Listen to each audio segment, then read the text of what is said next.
नगरपंचायत आणि नगर परिषदेच्या निवडणुकांमध्ये भाजप आणि शिवसेना हे एकमेकांचे गळे पकडायला निघाले होते। मात्र तीच भाजप आणि तीच शिवसेना आता एकमेकांच्या गळ्यामध्ये गळे टाकण्याची भाषा करते। आता तुम्हाला प्रश्न असा पडला असेल की हे सगळं कसं काय घडलं? तर ही आहे दिल्लीमधल्या महाशक्तीच्या एका आदेशाची किमया।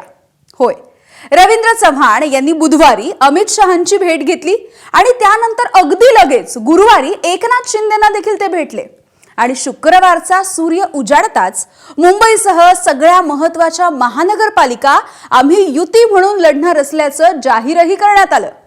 युतीच्या बाबत गल्ली ते दिल्ली नेमकं काय ठरतं आहे, बघूयात राजकीय शोलेचा हा रिपोर्ट। आधी एकमेकांचे कार्यकर्ते पळवले,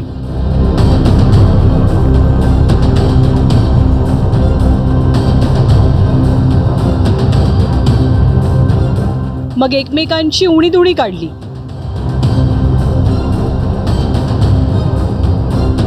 हे जर उघड असे पैसे घेऊन रात्री बेरात्री हा पैशांचा नागडानाच जर करणार असतील इकडे, तर हा कुठेतरी थांबला पाहिजे। त्याच्यासाठी वकिलांशी बोलून योग्य ते पाऊल जे काही असेल ते मी लवकरात लवकर उचलण्याचं ठरवलंय। एकमेकांना रावणाच्या पंक्तीतही बसवलं।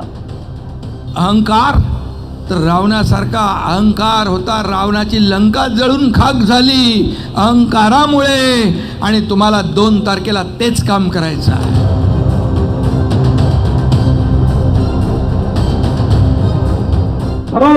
कोणी काही म्हटलं तरी चिंता करू नका। कोणी हे म्हणालं असेल की तुमची लंका जाळून टाकतो वगैरे, आपण लंकेत राहतच नाही। दिल्ली दरबारी साकडं घालून सुद्धा कुरबुरी सुरूच राहिल्या।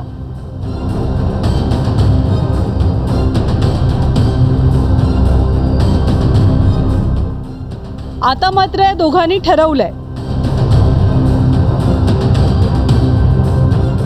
जे झालं तेवढं पुरे। यापुढे एकमेकांशी भांडायचं नाही, कारण मुंबईसह राज्यातल्या महत्त्वाच्या महापालिकांवर युतीचा झेंडा फडकवायचा आहे। बुधवारी भाजप प्रदेशाध्यक्ष रवींद्र चव्हाण यांनी दिल्ली गाठत अमित शहा यांची भेट घेतली। नगर पंचायत आणि नगर परिषदेच्या निवडणुकांमध्ये भाजप आणि शिवसेनेमध्ये सुरू असलेला महाभारत थांबवण्याचे आदेश चाणक्यांनी महाराष्ट्र प्रदेशाध्यक्ष यांना दिल्याचं कळतंय। म्हणूनच दिल्लीहून महाराष्ट्रात परतताच रवींद्र चव्हाणांनी देवगिरी बंगल्यावर उपमुख्यमंत्री एकनाथ शिंदे यांची भेट घेतली। मुंबईसह महत्त्वाच्या महापालिकांमध्ये युती म्हणून लढण्यावर दोन्ही पक्षांमध्ये शिक्कामोर्तब झालाय। रवींद्र चव्हाण भाजपचे प्रदेशाध्यक्ष आणि माझी देखील चर्चा झाली। या चर्चेमध्ये देखील महायुती ने लढण्याचा निर्णय झाला। मुंबई असेल किंवा ठाणा असेल अशा ज्या प्रमुख महानगरपालिका आहेत, त्या महानगरपालिकेमध्ये वरिष्ठ लेवलवरती 100% युती करण्याच्या संदर्भातला निर्णय हा वरिष्ठांनी सर्वांनी मिळून घेतलेला आहे। तर अशा प्रकारे युती करून लढण्याचा निर्णय शिवसेना आणि भाजपच्या वरिष्ठांनी घेतलाय। असं असलं तरी महापालिका निहाय युतीचा फॉर्म्युला ठरवण्याचे अधिकार हे बऱ्यापैकी स्थानिक पदाधिकाऱ्यांना दिले जातील।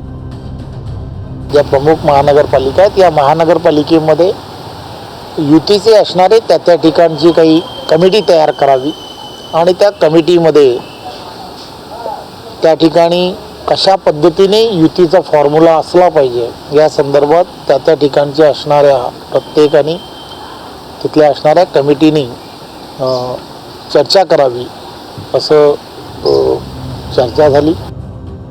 तर हे झालं शिवसेना आणि भाजपच्या युतीचं। पण मग महायुतीचं काय? कारण महायुतीच्या ट्रिपल इंजिन सरकारमध्ये एक इंजिन अजित पवारांच्या राष्ट्रवादी काँग्रेसचं सुद्धा आहे। विचारधारेमधला विरोधाभास, भाजपच्या कार्यकर्त्यांचं अजितदादांच्या राष्ट्रवादीशी असलेलं वाकडं, याशिवाय जास्तीत जास्त कार्यकर्त्यांना संधी देत बंडखोरी टाळण्यासाठी भाजप आणि शिवसेना अजितदादांच्या राष्ट्रवादीला थोडं दूरच ठेवणार असल्याचं दिसतंय। आणि त्यावर अजितदादांचंही ऑब्जेक्शन असेल असं तुर्तास तरी वाटत नाहीये। आता महायुती यासाठी आपण म्हटलं जातं की महायुतीमध्ये सर्व घटक पक्ष फक्त शिवसेना शिंदेसेनाच नाही, राष्ट्रवादी अजितदादा पवार पण आहेत, RPI आहे, इतरही आमच्याबरोबर असणारे अनेक घटक पक्ष आहेत. त्यामुळे सर्वच्या सर्व घटक पक्ष हे महायुतीमध्ये येतात. त्यामुळे त्या ठिकाणी असणाऱ्या जी कमिटी तयार केली गेलेली आहे त्या कमिटीमध्ये सगळ्यांशी चर्चा ही करूनच त्या संदर्भातले निर्णय करण्याचं ठरवलेलं आहे. रवींद्र चव्हाण साहेबांनी कालचं जे त्यांचं स्टेटमेंट आहे ते महायुतीच्या दृष्टीनं अत्यंत महत्त्वाचं आहे. आगामी सर्व निवडणुका महायुती म्हणून एकत्र लढण्याचाच निर्णय घेतला गेलेला आहे. पण जर कुठं असं वाटलं की स्थानिक ठिकाणी काही वेगळी युती करायची तर तो सर्वस्वी अधिकार त्या महानगरपालिकेतील तिथल्या पक्षाच्या वरिष्ठांना राहणार, म्हणजे जिल्ह्याच्या. मुंबईमध्ये भाजपचा महापौर बसवण्याचा निर्धार भाजपनं केलाय. त्यासाठी भाजपनं एक सर्वेक्षण सुद्धा केलं. या सर्वेक्षणात एक इंटरेस्टिंग गोष्ट समोर आली आहे.